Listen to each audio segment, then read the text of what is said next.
एकनाथ महाराज यांचे चरित्र भाग 18. कली माझी नादिना उद्धराया महाविष्णू अवतीर्ण झाले धराया. जिही तारिले ही नदीना अनाथा नमस्कार माझा सद्गुरु एकनाथा. अवधूत चिंतन श्री गुरुदेव दत्त दत्तात्रेय जनार्दन श्री एकनाथ महाराज की जय. आता नाथांची यात्रा तर सुरू होती. हळूहळू 12 ज्योतिर्लिंगाचं दर्शन घेऊन झालं. अष्टविनायकांचं दर्शन झालं. आदिमायाचे 3.5 पीठ नमस्कारून झाली. अनेक अज्ञात अनोळखी तीर्थक्षेत्र पाहून झाली. अनेक नद्यांची स्नानं झाली. ह्या त्यांच्या पर्यटनाला जवळजवळ 6 वर्ष होत आली. पण प्रवासाचा त्यांना कंटाळा आला नव्हता. अंतर्यामी प्रगल्भ असलेले नाथ या पर्यटन अनुभवानं समृद्ध होत होते. प्रत्येक ठिकाणची भाषा वेगळी, हवामान वेगळं, चालीरीती वेगळ्या, पोशाख वेगळे, सण वार उत्सव सारं काही वेगळं. पण होळी, दिवाळी, संक्रांत, दसरा हे सण साजरे करण्याची पद्धत वेगळी असली तरी त्यात आपल्या देशाची एकात्मता मात्र प्रत्ययाला येत होती. एकनाथांना वाटलं वेगळेपणासुद्धा वरवरचा आहे. माणूस इथून तिथून सारखाच आहे.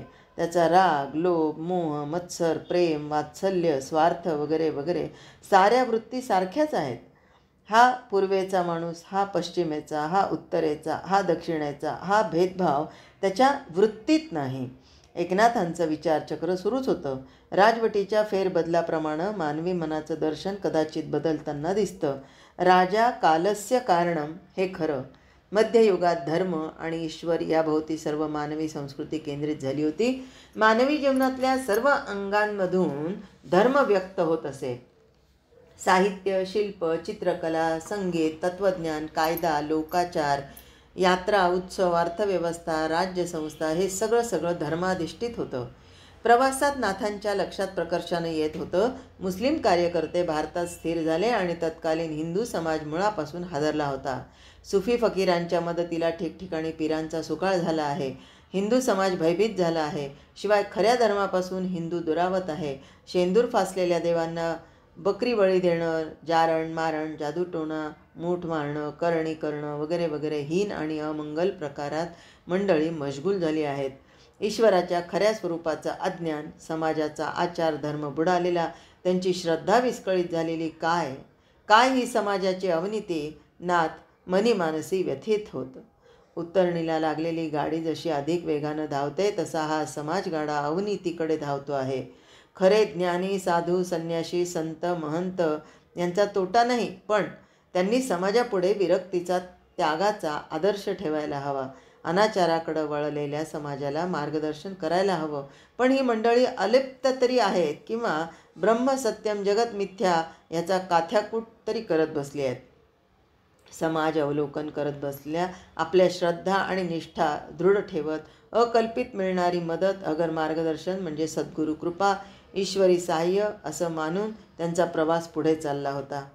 उत्तर, पूर्व, दक्षिण भारत हिंडून झाला. आता ते पश्चिम समुद्राच्या तीरावर बसलेल्या द्वारावती नगरीत आले. पूर्वी सोन्याची असलेली ही नगरी श्रीकृष्ण वास्तव्यानेच खरं तर हिचंही सोनं झालेलं होतं. गोकुळ वृंदावनात बालकृष्णाच्या लीलांचं स्मरण होऊन नाथ रंगले. मथुरेतल्या कंसवधाच्या कृष्ण कर्तृत्वानं त्यांचं मन पुन्हा रोमांचित झालं. पण इथे द्वारकेत आल्यावर मात्र श्रीकृष्ण पूर्ण पुरुष त्यांना स्मरत होता. योगेश्वर श्रीकृष्ण, राजकारणी श्रीकृष्ण, अर्जुनाचं सारथ्य करणारा सच्चा मित्र, यतो धर्म हा ततो जया हा असं म्हणून अर्जुनाच्या निमित्तानं साऱ्या जगाला गीतामृत पाजणाऱ्या धन्वंतरी, परित्राणाय साधूनां विनाशाय च दुष्कृतां अशी हमी देऊन वारंवार भूलोकावर अवतार घेणारा जगतचालक. किती याची विविध रूपं, किती याचं कर्तृत्व, केवढा हा दयाघन, दया सिंधू. फक्त या भगवत तत्वावर श्रद्धा हवी, भक्ती हवी की हे परमेश्वरी रूप लांब नाही. तत्र तिष्ठामि नारदा असं म्हणून तो आपला पत्ता सांगून मोकळा होतो. नाथ कृष्णमय झाले. आता प्रवास संपवायची त्यांना घाई झाली होती. ज्या आजी आजोबांना दुखवून हे लेकरू घराबाहेर पडलं होतं त्या लेकराला आजीच्या प्रेमाची, उबेची भूक लागली होती. त्यांनी मनोमनी ठरवलं होतं, गेल्या 12 वर्षात मला जी काय मिळकत झाली आहे ती मी आजी आजोबांना सांगायला हवी. त्यांना नमस्कार करून त्यांचे आशीर्वाद घ्यायला हवेत. मग त्यांचा निरोप घेऊन मी देवगिरीला गुरुचरणांशी जाईन. आता त्यांचं मन आजी आजोबांच्या स्मृतीनं व्यापून गेलं. खरंच त्या दोन थकलेल्या जीवांना मी भेटल्यावर काय वाटेल. मला झालेला सद्गुरू अनुग्रह, मला झालेलं ईश्वरी दर्शन, हा झालेला विपुल प्रवास, हे सारं ऐकता ऐकता त्यांच्या मनात शंकेची पाल तर चुकणार नाही ना. हे सारं मला मिळालं कसं, इतक्या थोड्या अवधीत मला प्राप्त झालं कसं, असं त्यांना नक्की वाटेल. पण ते प्रेमळ वत्सल जीव माझ्या कुठल्याच सांगण्यावर अविश्वास दर्शवणार नाहीत. नवे त्यांचा आपल्या लाडक्या नातवावर पूर्ण विश्वास आहे. मला आता तातडीनं पैठण गाठलंच पाहिजे, या विचारांसरशी त्यांचा प्रवास दुप्पट उमेदीनं सुरू झाला आणि पावलापावलानं पैठण जवळ येऊ लागलं. एकनाथ पैठणहून दिसेनासे झाले त्याला जवळजवळ 10, 11, 12 वर्षाचा काळ लोटला होता. त्यांचा कुठेही ठावठिकाणा लागत नव्हता. अगर कुणाकडून काहीही बातमी कळत नव्हती. आजी आजोबांच्या समोर सारा अंधारच पसरला होता. कुणीतरी विघ्न संतोषी म्हणे, अहो चक्रपाणी, आता नातवाची आशा सोडा. आपल्या धर्मशास्त्राप्रमाणे सुद्धा 1 तपापर्यंत बेपत्ता झालेला माणूस दिवंगत समजतात.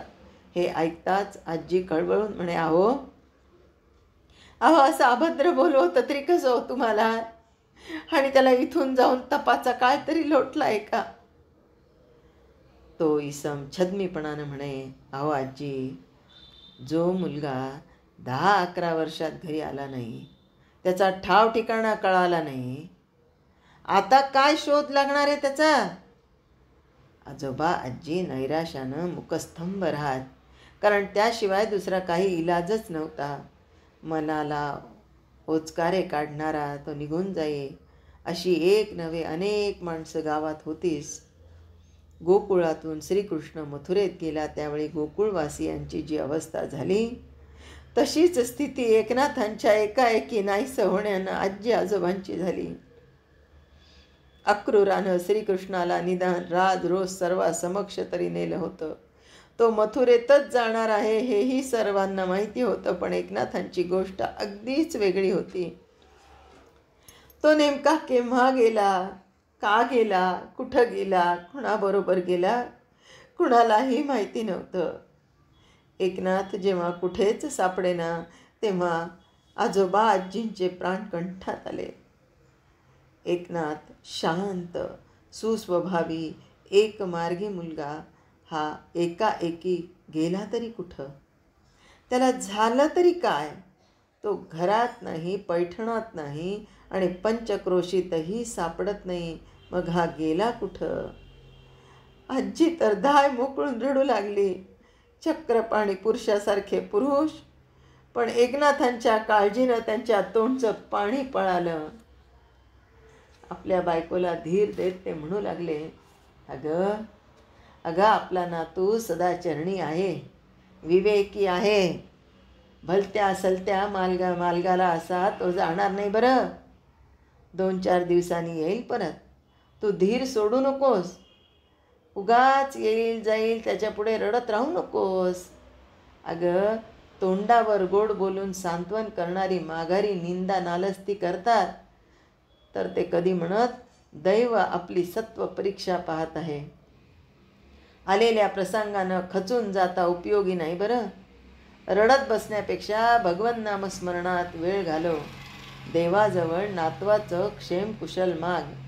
दारी येणारा फकीर म्हणतो ना की उस परवरदिगार के राज में देर है लेकिन अंधेर नहीं है, याच्यावर विश्वास ठेव.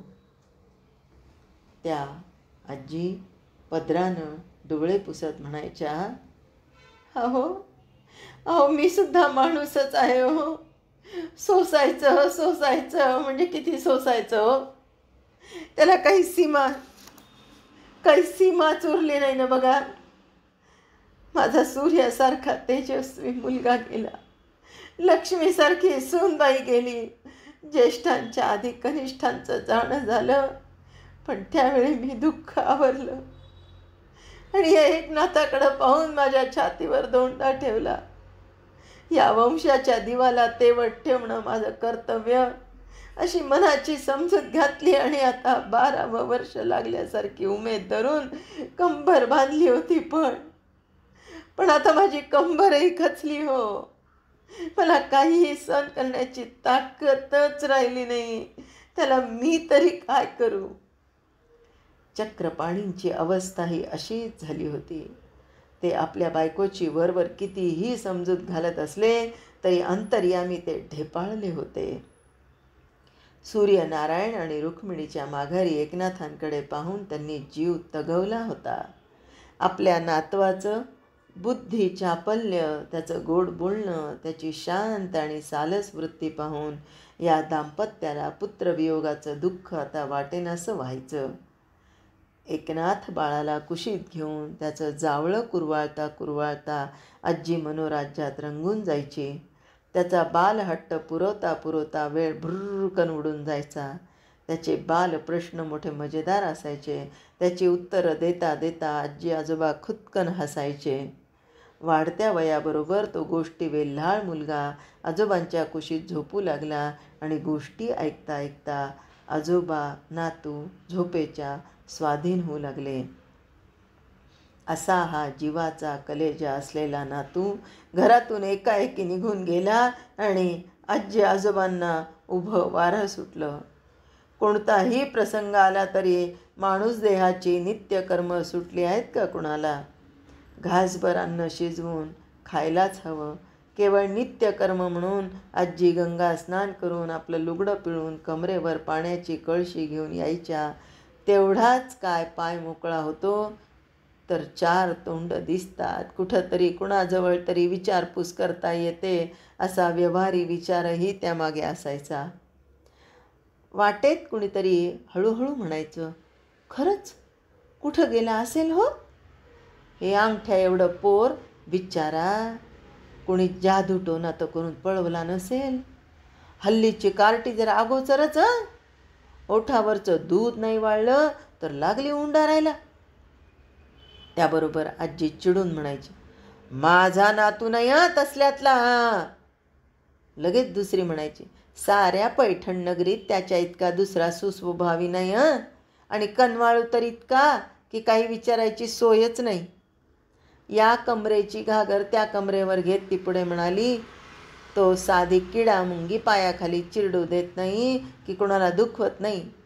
परवा आमच्या मांजरीचा पाय दुखावला तर तुमचा एकनाथ तिला माडीवर घेऊन बसला होता म्हणे. तेव्हा ओल्या फडक्यानं तिची जखम पुसली होती म्हणे आणि त्यात हळदही भरली होती म्हणे. मांजराच्या डोळ्यातून गळगळ अश्रू वाहू लागलेले. सांगितलेलं काम तरी किती झपाट्यानं करतो. त्याच्या मुखात नाही हा असा नाही हा शब्दच नाही. श्रीमंताचा पोर म्हणून घमेंड नाही. आजा आजीच्या लाडानं खुळावणं नाही की आपल्या हुशारीचा अहंकार नाही. किती शांत आणि समजूतदार पोरगं होतं बाई. नाहीतर आमची कार्टी बघा, सदा त्यांची खसखस वसवस. कशात म्हणून कशात समाधान नाही. भूतमेली. पण अहो इतका चांगला मुलगा नाहीसा तरी कसा झाला म्हणते मी. कोणी पळवला की काय. या यवनांच्या राज्यात काय काय अनाचार घडतील ते एका भगवंतालाच माहीत. पाणवठ्यावरच्या वाटेवर अशी जीवघेणी संभावित क्वचित बोचरी बोलणी ऐकली की आजीचा जीव कासा विस होई आणि तिला नाना शंका भेडसावू लागत. या मुसलमानांनी तर माझ्या बाळाला पळवला नसेल ना. ते आता त्याला बाटवतील का. त्याच्या हातापायाला इजा करून भीक मागायला लावतील का. त्याला मारझोड तर करणार नाहीत ना. त्याच्या जीवाचं बरं वाईट तर झालं नसेल ना. या विचारांच्या या भोवऱ्यात तिचं मन गिरक्या घेऊ लागे आणि आजी कासावीस होत असे. जय हरी.